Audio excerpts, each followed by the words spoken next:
السلام علیکم ورحمۃ اللہ وبرکاتہ۔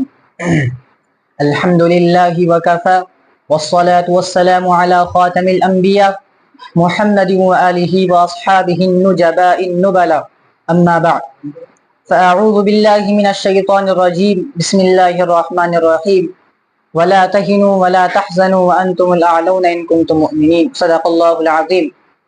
رلاتی ہے تیری حالت اے مسلمان مجھ کو، رلاتی ہے تیری حالت اے مسلمان مجھ کو، کہ عبرت خیز ہے تیرا فسانہ سب فسانوں میں۔ محترم صدر جلسہ اور حاضرین مجلس، آج میری گفتگو کا موضوع ہے عصر حاضر کے مسائل اور امت مسلمہ کی ذمہ داری۔ تو آئیے میں اس قوم کی داستان رنج و الم سناؤں گا جس کو خیر امت سے ملقب کیا گیا ہے۔ اس ملت کی پسماندگی و درماندگی، پریشانی و ضب و حالی کا ذکر کروں گا جس سے وَأَنْتُمُ الْأَعْلَوْنَ إِن كُنتُم مُؤْمِنِينَ کا وعدہ کیا گیا ہے۔ حاضرین گرامی، ملت اسلامیہ آج جن حالات و مسائل کا شکار ہے وہ سخت حوصلہ شکن اور ناقابل بیان ہے۔ فتنوں کا ایک سیلاب ہے جو بڑھتا ہی چلا جا رہا ہے۔ ہمارا ایمان کمزور اور فتنوں کی آندھی تیز تر ہے۔ ہم اہل اسلام منتشر اور سارا کفر متحد ہے، جس کی وجہ سے ہم میں امن کی جگہ خوف و دہشت ہے، خوشحالی کی جگہ بدحالی ہے۔ باطل قوتیں اور طاقتیں ہم پر ٹوٹ پڑی ہے۔ کبھی تو دہشت گردی کا عنوان ہم پر چسپاں کیا جا رہا ہے، تو کبھی بنیاد پرستی سے ہمیں ہراساں کیا جا رہا ہے۔ سامعین مکرم، آج پوری دنیا کا جائزہ لیجئے کہ دنیا کے گوشے گوشے میں مسلمانوں کا ظالمانہ قتل عام ہو رہا ہے۔ قتل و غارت گری، لوٹ مار اور فتنہ و فساد کا لاوا پوری طرح پھوٹ چکا ہے۔ مسلمانوں کو کم ہمت سمجھ کر ہر موڑ پر دبانے کی کوشش کی جا رہی ہے۔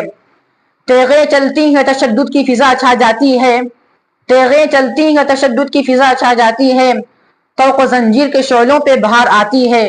کتنے بچوں کے بلکنے کی آواز آتی ہے، کتنے بچوں کے بلکنے کی آواز آتی ہے، کتنی ماؤں کے سسکنے کی آواز آتی ہے۔ اتنا ہی نہیں بلکہ آج مسلمانوں کی نسل کشی کی جا رہی ہے تاکہ اسلام اور قرآن کا نام و نشان اس دھرتی سے مٹ جائے۔ اسی وجہ سے شریعت مطہرہ میں مداخلت کی ناپاک سازشیں کی جا رہی ہے اور اس کے قوانین کو بدلا جا رہا ہے۔ مسلمانوں، آج کیوں ہماری حالت ایسی ہو گئی ہے؟ اس کا جواب صاف ہے کہ آج مسلمان حقیقی مسلمان نہیں رہے۔ آج مسلمان اپنے مسلمان ہونے کا صرف جھوٹا دعویٰ کرتے ہیں۔ آج مسلمان صرف زبانیں جمع خرچ کرنے والے رہ گئے ہیں۔ قوانین اسلام سے منہ موڑ کر، اسلام کے اصولوں کو توڑ کر پھر اپنے آپ کو مسلمان پیش کرتے ہیں۔ آج مسلمان اسلام کے تمام زیوروں سے عاری و خالی ہو کر قہر مذلت کی سزا بھگت رہے ہیں۔ قرآن کو بالائے طاق رکھ کر ذلت اور رسوائی کی زنجیروں میں جکڑے ہوئے ہیں۔ سنت نبوی سے منہ موڑ کر در در کی ٹھوکریں کھاتے پھر رہے ہیں۔ یہی وجہ ہے کہ پریشانی و ضب و حالی ان کی قسمت بن گئی ہے۔ ان کا ایمانی شعلہ سرد پڑ چکا ہے۔ مولانا حالی نے درد بھرے انداز میں اسی کا رونا رویا ہے۔ گھٹا سر پہ ادبار کی چھا رہی ہے، گھٹا سر پہ ادبار کی چھا رہی ہے، فلاکت سما اپنا دکھلا رہی ہے، نحوست پسو پیش منڈلا رہی ہے، نحوست پسو پیش منڈلا رہی ہے، چپ و راست سے یہ صدا آ رہی ہے کہ کل کون تھے آج کیا ہو گئے تم، کہ کل کون تھے آج کیا ہو گئے تم، ابھی جاگتے تھے ابھی سو گئے تم۔ سامعین مکرم، آج بھی قرآن مقدس کا وعدہ زندہ و تابندہ ہے، وَلَا تَهِنُوا وَلَا تَحْزَنُوا وَأَنْتُمُ الْأَعْلَوْنَ إِن كُنتُم مُؤْمِنِينَ۔ اے مسلمانوں، پست ہمت اور غمگین مت ہو جاؤ، تم ہی سر بلند اور کامیاب رہو گے بشرطے کہ تم مومن کامل بن جاؤ۔ ایسے ضعیف الایمان مومن بننے سے کام نہیں چلے گا۔ ہمالیہ پہاڑ کی طرح اپنے ایمان و یقین کو ٹھوس بنانا ہوگا، تب جا کر ہمیں عزت و شرافت کا تاج پہنایا جائے گا۔ سر بلندی و کامیابی تمہارے قدم چومے گی اور جدھر جاؤ گے کامیابی و کامرانی تمہارا استقبال کرے گی۔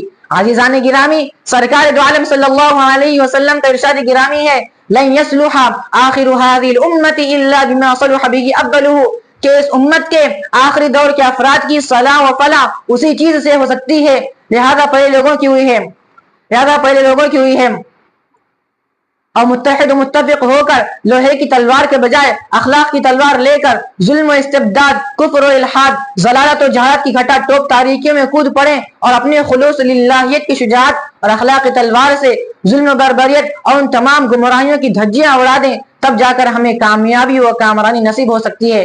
اللہ تعالیٰ سے دعا ہے کہ اللہ تعالیٰ ہمیں ایمان کامل اور اتحاد و اتفاق کی دولت سے مالا مال فرمائے۔ آمین وآخر دعوانا الحمدللہ رب العالمین۔ تو مرد مسلمان ہے تو پیغام عمل دے، تو مرد مسلمان ہے تو پیغام عمل دے، اٹھ اور زمانے کے مقدر کو بدل دے۔